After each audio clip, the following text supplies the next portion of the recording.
दूसरा तरीका है मेरे पास। आपको इनका एलसीएम ले लो। क्या ले लो? एलसीएम। 2 और 3 का एलसीएम कितना आएगा? 6। 2 और 6 का एलसीएम कितना आएगा? 2 और 3 का एलसीएम कितना आएगा? 6। अब 3 में काय का मल्टीप्लाई करो कि 6 हो जाए? 3 2 6। 2 में काय का मल्टीप्लाई करो कि 6 हो जाए? 3 का। 2 3 जा, मतलब पहले में आएगा 2 और दूसरे में आएगा 3। आ गया समझ में? तो बच्चों ये बन गया Al2O3 का फॉर्मूला, एल्यूमिनियम ऑक्साइड का फॉर्मूला। आई बात समझ में? चलिए अब वो बोल रहा है कि एल्यूमिनियम आयन कितने से? 0.051 ग्राम से। चलिए देखते हैं, सबसे पहले इसका मास निकाल लेते हैं, इसका वेट कितना है। क्यों वेट क्यों निकालें सर? बिकॉज 1 मोल पता चल जाएगा, है ना भाई? कितना पता चल जाएगा? 1 मोल, है ना? 1 मोल हमको पता चल जाएगा कितना होता है। चलिए तो 1 मोल का मास निकालते हैं। एल्यूमिनियम का मास कितना होता है? 27। कितना है? 27। यहाँ पे कितने एल्यूमिनियम है? 2।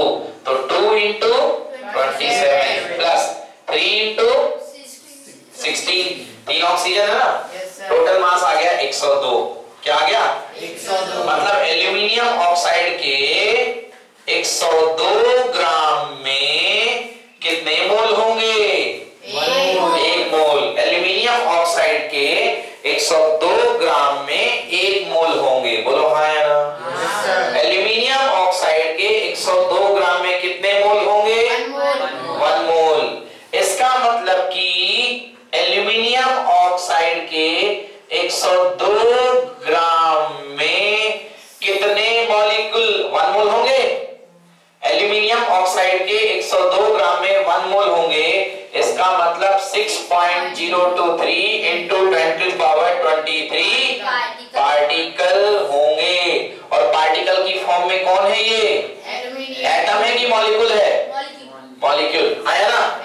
मतलब 102 ग्राम में इतने मॉलिक्यूल होंगे। यस और नो? इतने ग्राम में Al2O3 मॉलिक्यूल। आया समझ में? एल्यूमिनियम के 102 ग्राम में, इसके 102 ग्राम में 6.023 into 10⁻23 इतने मॉलिक्यूल, इसी के मॉलिक्यूल होंगे कि नहीं होंगे? बोलो यस और नो? अब ये जब बच्चों ब्रेक होता है, ओके, ये ब्रेक होता है। क्या ब्रेक होता है? Al2O3। तो क्या क्या बनते हैं? एल्यूमिनियम आयन बनता है और ऑक्साइड आयन बनता है। बनेगा ही बनेगा। एल्यूमिनियम आयन प्लस में टूटेगा, वैलेंसी कितनी होती है? +3। और ऑक्साइड आयन किस में टूटेगा? माइनस में, वैलेंसी कितनी होती है? -2। बेटा ये टूट गए, ये अलग अलग हो गए। तो एल्यूमिनियम की वैलेंसी +3, ऑक्सीजन की वैलेंसी -2। अब ये देखिए 2 था, 2 आगे आ जाएगा, और ये 3 था, ये यहां आ जाएगा। ओके, क्योंकि 3 ऑक्सीजन थे, 3 ऑक्सीजन थे। मैंने बताया था कि वो मॉलिक्यूल फॉर्म में एग्जिस्ट नहीं कर सकते हैं, इसलिए यहां पे 2 आगे आ जाएगा और 3 बैक में चला जाएगा। देखिए एक बार फिर से मैं इसको रिपीट कर रहा हूं। Al2O3 है, Al2O3 ब्रेक हो गया, ठीक है ना? 2 पार्ट एल्यूमिनियम का और 3 पार्ट ऑक्सीजन का। अब मेरी बात को ध्यान से सुनना, बहुत डेलिकेट बात मैं बता रहा हूं आपको। 102 ग्राम एल्यूमिनियम ऑक्साइड में 6.023 into 10⁻23 Al2O मॉलिक्यूल एग्जिस्ट करेंगे। ये आया समझ में कि नहीं आया? आ गया ना? इतने मॉलिक्यूल इसके एग्जिस्ट करेंगे। सर मॉलिक्यूल क्यों ले रहे हो? पिछले बार तो वो ले रहे थे, एटम ले रहे थे बेटा, इसलिए एटम से शुरुआत करोगे तो एटम मिलेगा, और मॉलिक्यूल से शुरुआत करोगे तो मॉलिक्यूल मिलेगा। आई बात समझ में? अच्छा मुझे ये बताओ कि एल्यूमिनियम ऑक्साइड के एक मॉलिक्यूल में, मॉलिक्यूल ये यूनिट है, एक मॉलिक्यूल में कितने एल्यूमिनियम एटम है? एक मॉलिक्यूल में कितने एल्यूमिनियम एटम? यार 2 है। H2O में तुमसे पूछूंगा वाटर के एक मॉलिक्यूल में कितने हाइड्रोजन? 2 हाइड्रोजन दिख रहे हैं, ये होता है मॉलिक्यूल, और ये 2 हाइड्रोजन बैठे हुए हैं। तो Al2O3 के एक मॉलिक्यूल में कितने एल्यूमिनियम है? 2 एल्यूमिनियम एटम, 2 एटम है। तो अगर मैं इसको एटम में बदलना चाहूंगा तो मुझे इसमें कितने का मल्टीप्लाई करना पड़ेगा? 2 में। इसका मतलब कि 102 ग्राम में 2 multiplied by 6.023 into 10⁻³ 23 23 aluminium ion, aluminium ion, क्योंकि वही एटम देखो दो में ब्रेक हो रहे हैं, हो रहे हैं। वो जो एटम थे वही तो आयन में ब्रेक हुए, बोलो यस और नो। तो इसलिए इतने आयन इसमें होंगे, कितने ग्राम में? 102 ग्राम में। इसलिए 1 ग्राम में कितने आयन होंगे? 102 कहां चला जाएगा? नीचे चला जाएगा। 2 मल्टीप्लाइड बाई 6.023 into 10 की power through aluminium ion divided by 102। Yes और नो? इतने आयन होंगे। हमको जो क्वेश्चन दिया है वो कितने ग्राम का चाहिए है? 0.051 ग्राम। यस और नो? तो 1 ग्राम का तो निकाल लिया है। 1 रुपए में 4 केले, 10 रुपए में कितने केले? 40, है ना। तो जब 1 ग्राम में इतने आयन है तो 0.051 ग्राम में कितने आयन होंगे? वेरी सिंपल, 0.051 का मल्टीप्लाई करेंगे कि डिवाइड? अरे वाह, डिवाइड करोगे। 1 ग्राम का दिया है, 1 ग्राम में इतने आयन, तो 0.051 ग्राम में कितने आयन होंगे? जस्ट मल्टीप्लाई करिए।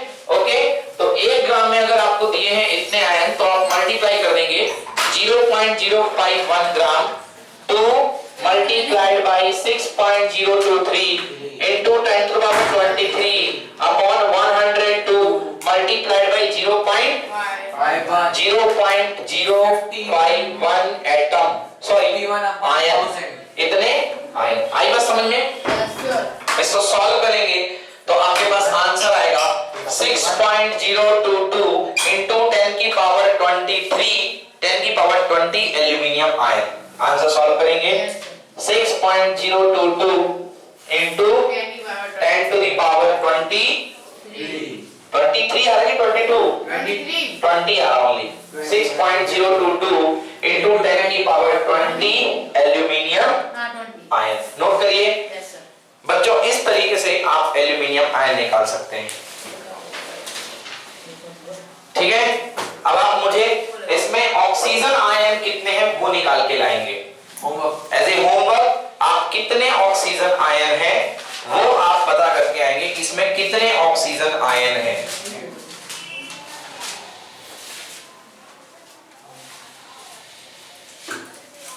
एल्यूमिनियम की जगह से ऑक्सीजन का रख दीजिए। एल्यूमिनियम की जगह ऑक्सीजन, वेट, 102 ग्राम आयन में इतने ऑक्सीजन आयन होंगे। देखो 102 ग्राम में इतने मॉलिक्यूल होंगे, बोलो यस। अब 102 ग्राम में कितने ऑक्सीजन आयन होंगे? देखो 3, हाँ 3 इंटू, यहाँ 2 इंटू था, यहाँ पे कितना हो जाएगा? 3 इंटू, बिकॉज एक मॉलिक्यूल कितने एटम रिलीज कर रहा है? 3। एक मॉलिक्यूल कितने एटम रिलीज कर रहा है? 3। हाँ 3 एटम रिलीज कर रहा है। समझ में आया ना? जब भी आगे कुछ लगा रहे मतलब वो नंबर ऑफ एटम बताता है, और जब भी पीछे कुछ लगा रहे मतलब वो एटम मॉलिक्यूल में बदलेगा। समझ में आया ना? जैसे कभी लगा है 2O का मतलब 2 ऑक्सीजन के इंडिविजुअल एटम, 2 ऑक्सीजन के individual atom, that is called 2O। आया समझ में बच्चों? Thank you. तो आई फील इतना काफी है बच्चों, ठीक ना? वन मोर क्वेश्चन, 1-2 क्वेश्चन और देख लेते हैं अभी टाइम है।